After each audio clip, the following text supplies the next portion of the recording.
Hello, everybody, and welcome to the V-Spot. I'm your host, Andrea Mancuso, founder and CEO of Intentional Healing and Wellness. I created this podcast because I believe vulnerability is our true superpower, and I want to promote a safe space where we can come together and engage in conscious and courageous conversations to encourage individual and collective healing. In the V-Spot, we will choose courage over comfort as we speak our truth and pave the way for others to do the same. For each episode, we will unite in empathy and embrace our superpower as we spend quality time together here in the V-Spot. Thank you for tuning in.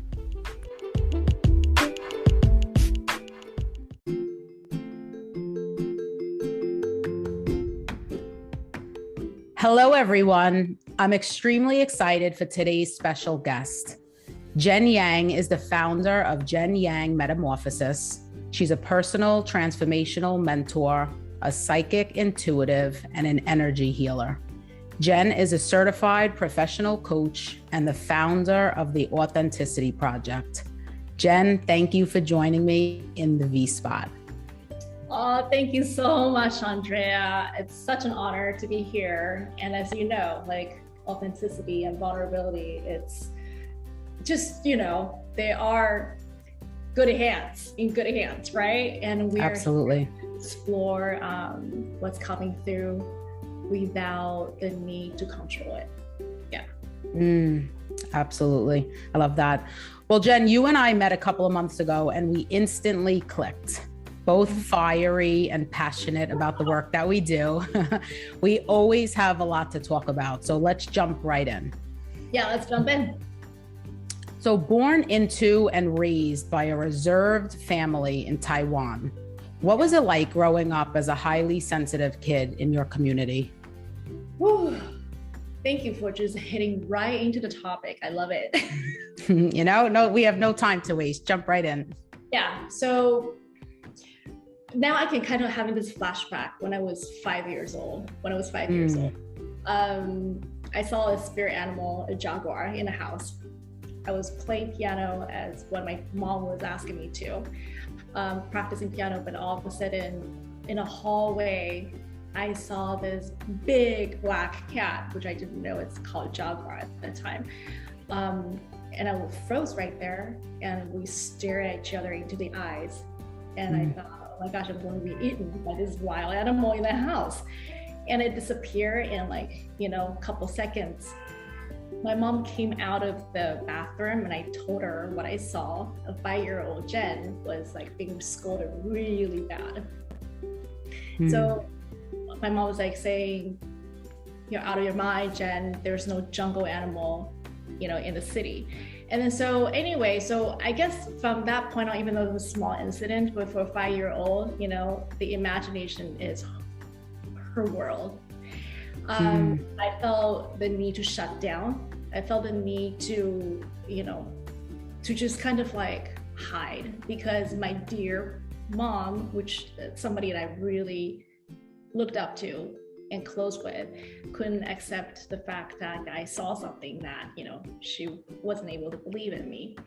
But that was a very initial incident I kind of encountered when I was facing my own highly sensitive nature, psychic as well. And then so ever since then, I become a real people pleaser in the house in order to feel safe, because as you know, we are still children and we need to feel safe. And so for me, I try to be an overachiever pretty much all my life, and all the way up to, after college and getting into the work area, I became the corporate sales in the IT world, and completely shut down my right brain. There's no creativity needed. There's no imagination needed. Only the logic, only the rationality is being appreciated. So that's the whole entire, I would say the first 34 years of my life. It's pretty long. Wow. Yeah. To try to be in the container of how other people expect me to be in order to survive. But one thing I gotta tell you, Andrea, is that, when we are so disconnected with our true self, universe always loves you in such a way, will just like spank you really hard in order for you to wake up. Yeah. So what happened was that back in 2012, I lost my hearing for a good 3-4 months. Thank God it was temporary. But wow. That time I was just like shook, right? Completely, my core was just like shaken down to crumbles. Like I have no idea who the heck I was. I still went to the company. I still went trying to attend a meeting, but all I saw was able to see people's lips moving. There's no sound. Wow. So now I'm having this flashback. I almost forgot, to be honest, because on this path, you just continue to walk forward. But having this flashback is actually good for me to remind me why I'm doing what I'm doing. So during that time, it was a first spiritual awakening for me. And to see how like, wow, who am I right now? Now I cannot communicate with other people. Doesn't matter what language you're speaking. You just, you can't even communicate with yourself. So that was the first entire shutdown on myself, which was a big initiation. I call it initiation for this moment. So I have to say, this is a deep inner journey for me to journey all the way through where I am today. And I'm sure you know as well, like, how our personal journey can really embark something so invisible. Like people outside of you, they think they know you, but internally you're just like a whole new person. And it's really vulnerable to show this part of the identity where, it's just kind of like a newborn child almost. The newborn child. Yeah. It's significant. So you actually led me to one of the places that I did want to go, which was to 2012, and have you sort of paint the picture as to what you were experiencing. You are navigating life and suddenly find yourself, up against a temporary hearing loss, right? But not knowing that it's temporary, in the throes of not having access to, one of your senses that you relied heavily upon up until that point. And so I feel guided to ask you 2 questions in this particular moment. The first one, most people won't experience temporary hearing loss, right? The way that you did. And so in this moment, what would you identify as like the primary thing you learned about yourself during your 3.5 months in silence that you can offer to the listeners as insight? Yeah, beautiful. Thank you for asking that. So I remember, the first thing I reacted was like, immediate response was like, why do I deserve this? I've been working so hard. I'm being, probably the best employee in the company, dedicated, trying to just pretty much like, helping everybody. And why am I downing to this point? That was the first question I was asking myself. And there was a lot of resentment in me. Like, wow, I feel I'm being used. I'm not being appreciated. I'm not being valued for who I am. I mean, all those resentment just piled up. So there's a lot of purging. Almost, if I want to describe it, it's almost feeling like there's a dark cave that you never know that it was there. And then when you just kind of like going within, light up a candle, and all of the bats just flying out. Can you just visualize that kind of picture? Yeah. All the bats are coming at you, right? And those bats, what I mean by that is, who the heck are you? You're not going to amount anything. All those self-doubts, all the self-sabotaging thoughts are flying out at me. And before I couldn't really hear them, it's because I was numbing. I was busy numbing myself to try to achieve, try to survive, try to make it somewhere that I didn't even know where that is. On an unconscious level, right? Unconscious level, you know, and not to talk about, oh yeah, you know, you want to restore your right brain in order to tap into your gifts. No, none of that. Right? Wow. So for me, at the first initial, like what you just asked me, the initial response was just like wanting to react in such a angry way. Like, this world is not fair, you know? I mean, for people who weren't working as hard as I did, you know, they're continuing to advance. And where am I right now? What the heck am I right now? So all those self-identity, the titles and everything, all start becoming very, very vague. Or like I start seeing myself like, wow, I'm just overly attaching to all these outside labels. And I'm afraid to remove those labels, because if I remove them, who the heck am I then? That's powerful. Raw, vulnerable place that I experienced there. So the story went on and was that, you know, I took a 6-month break to go to France, Lyon, the city Lyon in France, the second largest city in France. I went there to restore my well-being, living with a woman so about my mom's age, you know, and with a black cat. And I just went somewhere there's no one knew me at all. Not even my family. My family knew I was going through some like hearing problems, but they didn't know the severity of it. And I didn't worry them. So I went to France. And during that time, that's how I first got in touch with healing, self-healing. Even though I was still not being able to really communicate at all, not even talking about the language of French.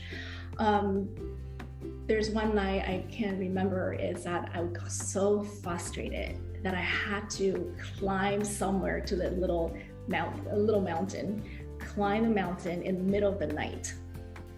Wow. There's an ancient ruin over there. It's like a Roman theater. And I was the only person there, of course, it's the middle of the night, sitting on the stone stairs. And now the only thing I saw was the full moon in the sky. There's no stars. And I was so frustrated to the point I was just like, I don't know what I have done in a past life. Okay, maybe I did something wrong, that's why I get punished this way, And when I look up at the sky, only the full moon was so bright. It was like looking down on me. And I was saying, okay, if just in case I get my hearing back, I'm going to do something drastically different with my hearing, with my ears. So that's what I said. I didn't even know what the heck that meant, because I was just too damn frustrated, you know? And a week later, I started hearing from my left ear instead of my right ear. And that was wow. Second life given. Literally second life given. And so from that point on, I really started to rethink, you know, what's my path ahead? I know, you know, I'm not going back to where I used to be, which is the IT industry, where I have to wear a lot of masks. There's a lot of facade. Headhunters that I used to work with, they were just like, so Jen, you're not coming back? Are you sure you're not coming back? And they think that I'm going nuts, you know? And I thought I was going nuts too, to be honest, because I don't know what's ahead of me. And then I cut off all the bridges behind me. Yeah. And that's a lot of anxiety and insecurity all bubbling up. Yeah. So that's like, you know, I'm just describing, you know, stage by stage of how I was, you know, experiencing all these different complicated feelings within me. And not till one step at a time, because, you know, Steve Jobs' quote, you can't connect the dots looking forward, but only looking backwards, right? Yeah, I love that. Right, so not till I was back to Taiwan, one thing led to another. I'm gonna call it synchronicities. one thing led to another that's calling me that, Jen, you need to let go of the me. Let go of the me. Who are you? You are able to find it through your own healing stories. And so you are able to connect with the outer world more. That's during probably the post period of my healing journey where like, what am I gonna do now? Now I'm healed. That's after the years are, all restored. The hearing is all restored. Wow. And then from that point on, I started asking myself, like, what can I do to serve? The word serve never came till after my hearing got restored, because I already vowed to the moon, sort of. Wow. Do something different. Wow. And So, crisis, in a way, the middle age crisis, right? For a single woman, but an Asian single woman who's not married, no kids, and you're gonna do something different, like what? Yeah, that's so powerful. And I'm going to circle back to that point. So let's like bookmark that for 1 second, because what I'm hearing you say is that up until the hearing loss occurs, you are so busy that if you ask the question, who am I, you're not able to receive the answer. You're not able to tune in and hear the answer. And then this period of approximately 3.5 months that you are in silence, there's really this like commitment and ability to connect with. Yes. Okay, this is who I am, and things are going to be different moving forward. Yes, I have that intention, but of course, at the time, I wasn't able to make any shift physically. Yeah. Right. Yeah. But inside, I know I am not going back. I'm not going back. There's a wake-up call. There's a wake-up call. And during the silence period, what really helped me to tap into is the senses, because since I can't rely on my hearing, so I rely a lot on the touch, the colorings. So I doodle a lot. I doodle a lot to just kind of like go within to help me to connect with the colors. Going to nature. We are human beings, but we are part of nature. But why do I have to lose a lot in order to, get back in touch with nature? Yeah, and to listen to yourself. And to Pun completely intended. Yes. So I guess universe always knows the way. Well, you are so disconnected from yourself. So here we go. Shut it all down in order for you to hear yourself. Wow. Jen, that's so powerful.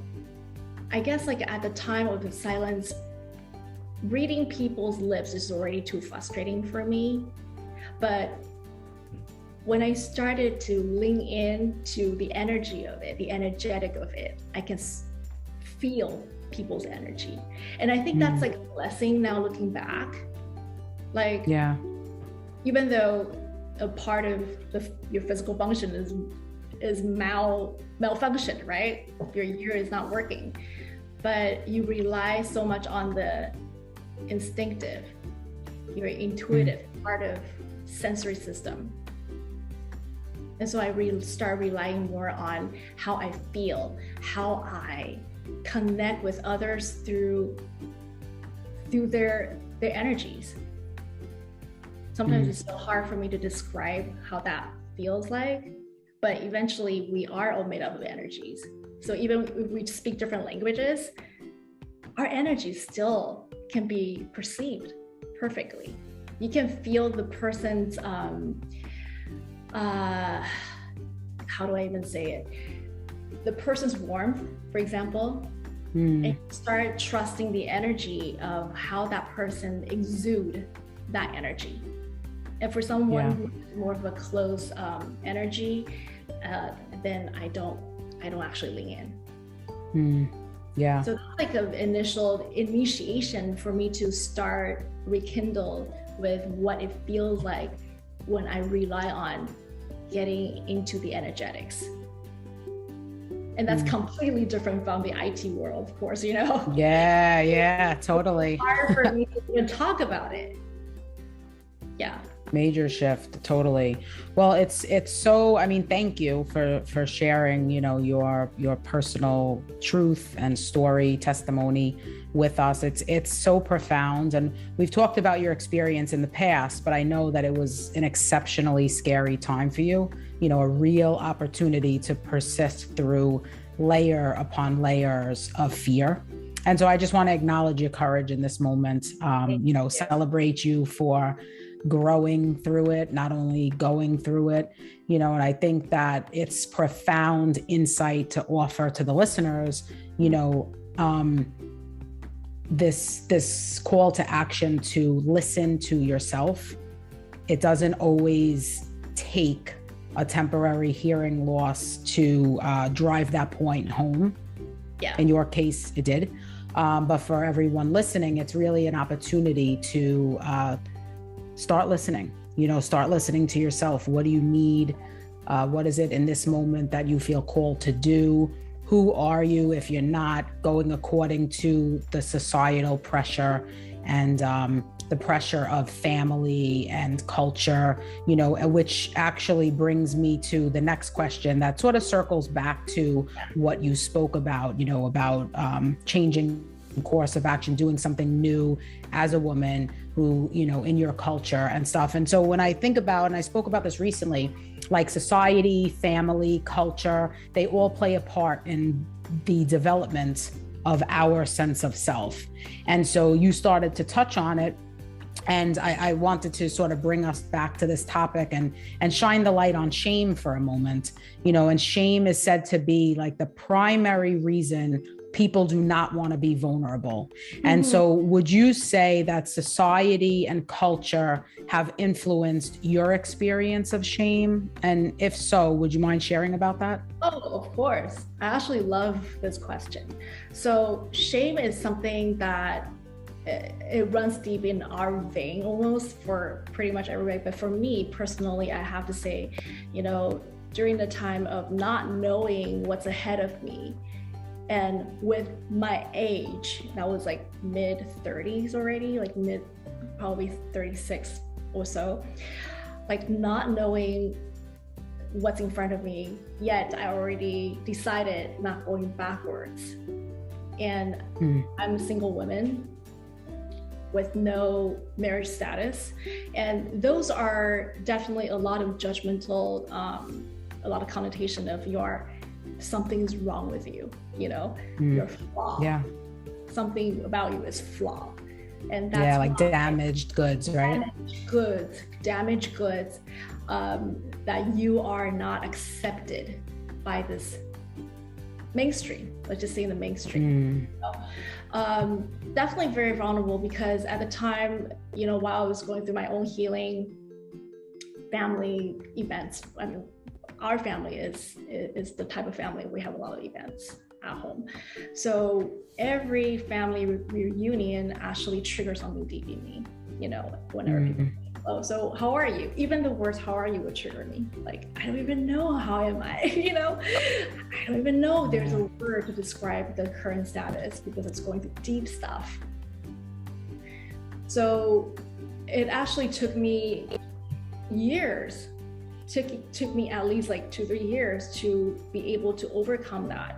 And of course, during the time, I was taking a lot of, other beautiful teachers teaching about self-love, learning about, wow, I am somebody that I wasn't able to acknowledge myself. I'm somebody that I wasn't able to accept who I am, and I'm always focusing on, what is not working. Very, very, I would say negative mindset of people. I know nothing about it. I know nothing about these words you speak, negative mindset. Funny. Yeah, but I'm just saying how like, it's been a humbling journey. It's really been a humbling journey. So everything, how we put out, and how we connect to the outer world, it says pretty much all about what's going inside. So many years of not okayness, and that self-rejection was really heavy from the beginning of my healing journey, and I can see that. But seeing seeing it is always a miracle, right? Because without seeing it, there's no way we can change anything. Yeah, totally. And would you say that that period of what you refer to as not okayness is a direct correlation to your experience of shame? I would say yes, because there's always that root cause, right? The worthiness, the unworthiness cycle of I'm not worthy of love or attention unless there's a conditional, like a transaction sort of thing. Like, unless I do this or I achieve certain things, then people will respect me or will love me more or give me more loving attention, acknowledgement, recognition, whatever that is. They're all in forms of love. Yeah. Right? So I need to work hard. I need to earn it with tears, sweat, and blood.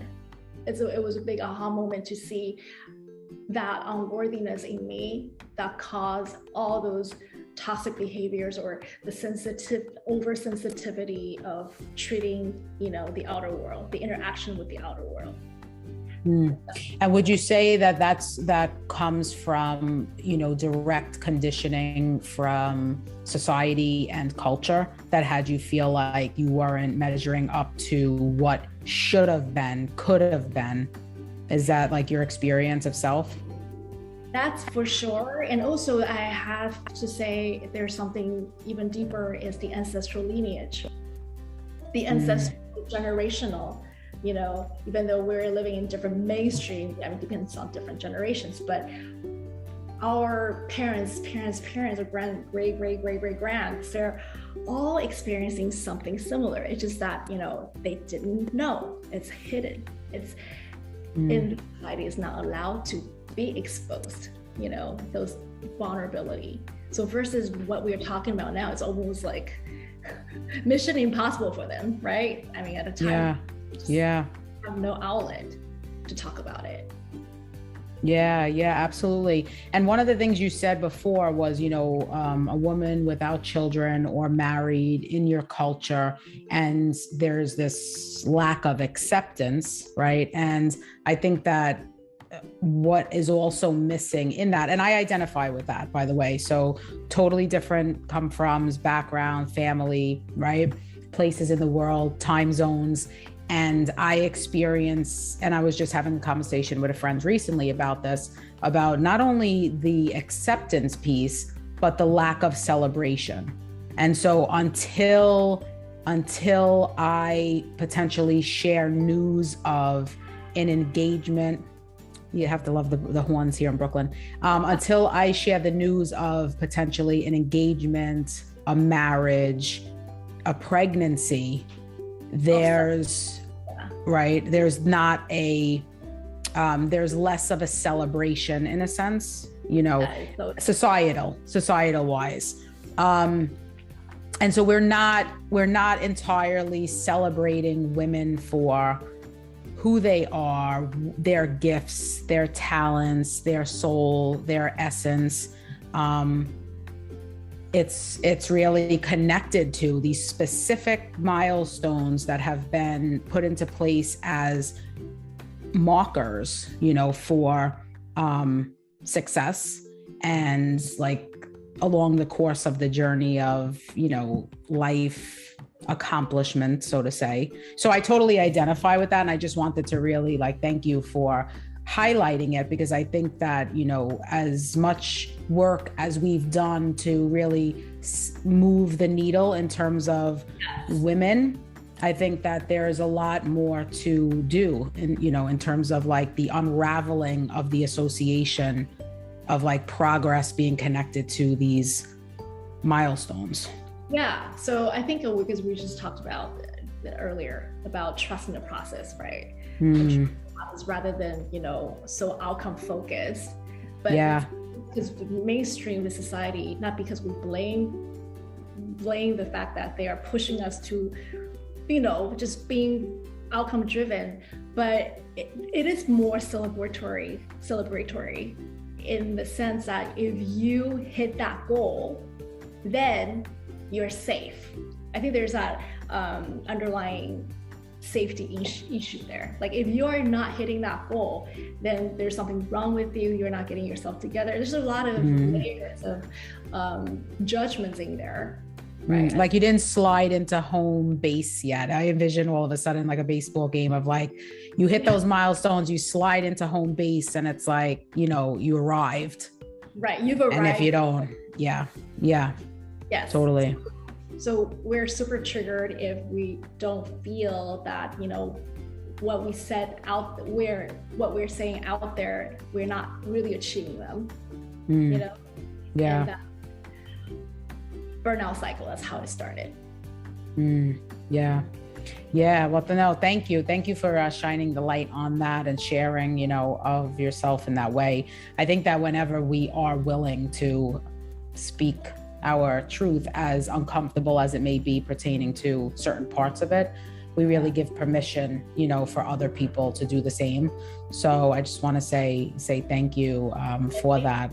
Thank you. Yeah. For inviting me to share this. I mean, every time when I get to share the healing journey, I mean, it actually does profound influence for my current me as well. Why am I doing what I'm doing? Sometimes, as you know, the path that we choose, continuously needs our courageous, action forward. And sometimes there's still, you can see, even though we've done a lot of work, yes, the inner work, but it's still like, you could still feel that self-doubt. It's important to really acknowledge and celebrate how far we've come rather than, wow, haven't meet that goal yet. Totally, which is a perfect segue to the last question before we move into like the final segment. You speak about metamorphosis being an ongoing process.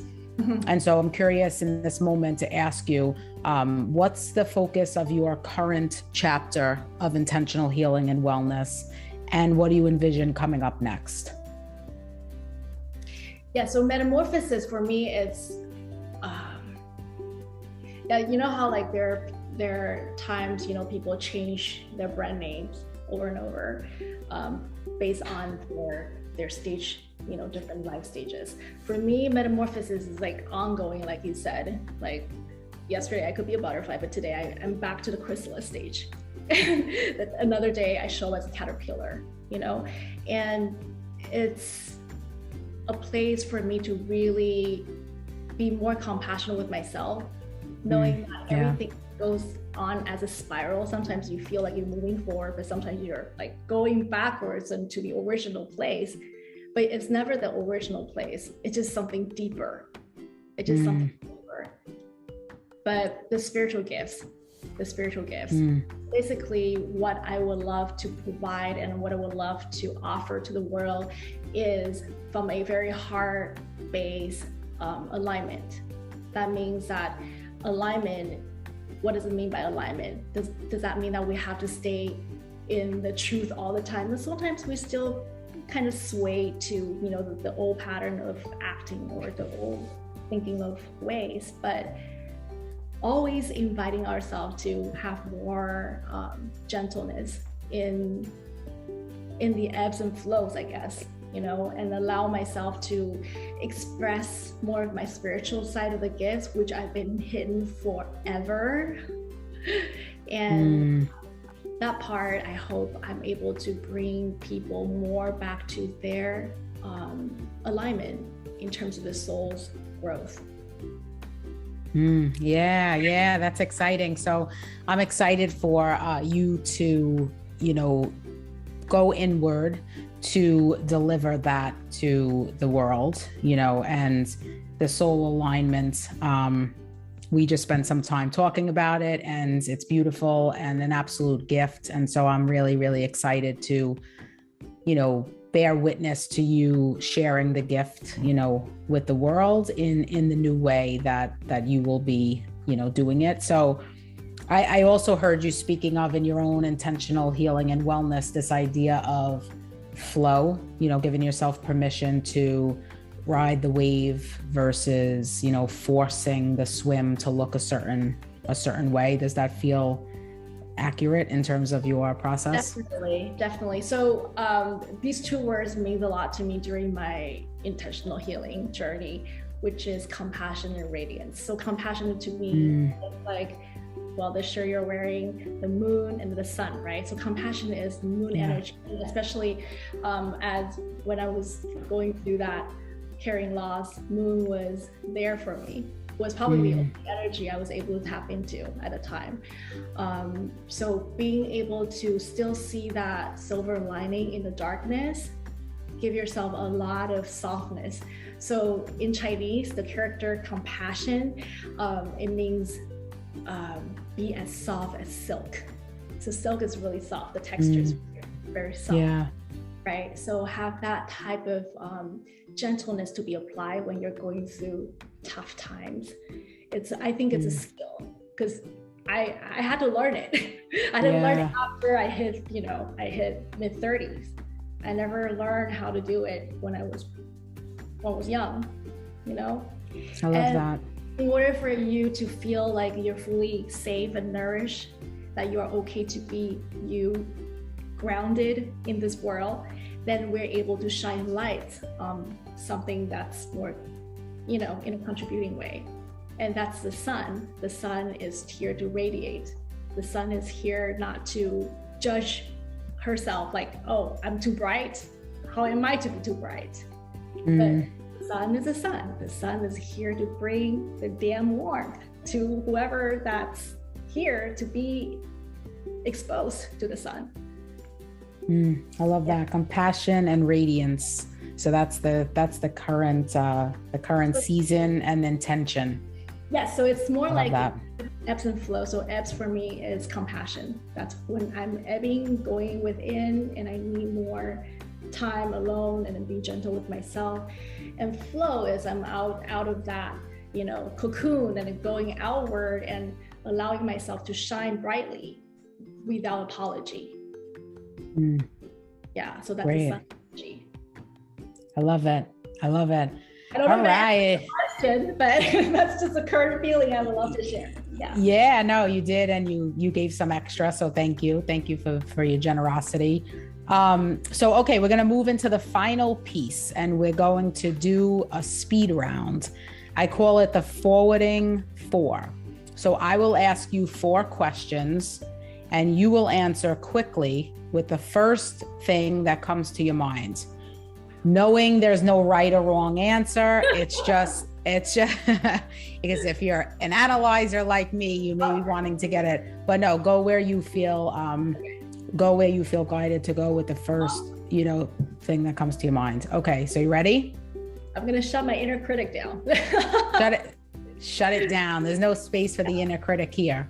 Yes. Okay, number 1. If the magical wand of intention could make one of your wishes come true, what would you wish for? I wish everyone can embrace their unique weirdness unapologetically. I love it. Yeah. All right. Number 2, share one of your favorite quotes with us. Who are you not to be magnificent, by Marianne Williamson. Well, yeah. Love it. She's great. Yeah. Right. All right. We're too afraid of our power. Yes, indeed. Love it. Number 3, love is a verb. It is rooted in action. Share 2 ways that you show yourself love. One is nature, solitude in nature. Number 2, salt bath. Nice. Love it. Epsom salt. All right. And number 4, the world is absolutely in need of collective healing right now. Intuitively, what forwarding words would you offer with everyone listening to ensure that they do their part? Patience. It's so funny because I don't like this word, but I just have to say it because I need it. And I'm part of the collective, patience. Yeah, patience. Healing doesn't take overnight. Healing, it has its trials and errors, and allow it to be there. And the only way is through, and the only way through it is with patience. And patience, a lot of love, a lot of gentleness, softness. I love that. Yeah. I love that. So ladies and gentlemen, patience. Amazing. Jen, thank you. Where can folks find you? Yes, they can go to my website. Again, is Jane Ye, my name, metamorphosis.com. Okay. And social media? Are you on social media? Yeah, Jane Ye Metamorphosis Mentoring for both the Facebook and Instagram. Amazing. All right. So thank you, Jen. Everybody, thank you for tuning in to this episode of the V-Spot. To be continued.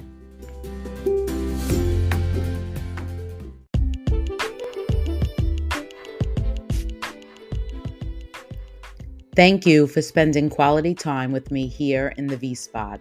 If you enjoyed this episode, please subscribe, write a review, and tell a friend to meet us in the V-Spot. To stay connected and in the loop about all special events, join the email list at www.intentionalhealingandwellness.com. You can also join the Intentional Healing and Wellness community on Instagram, Facebook, and LinkedIn. I'll catch you soon.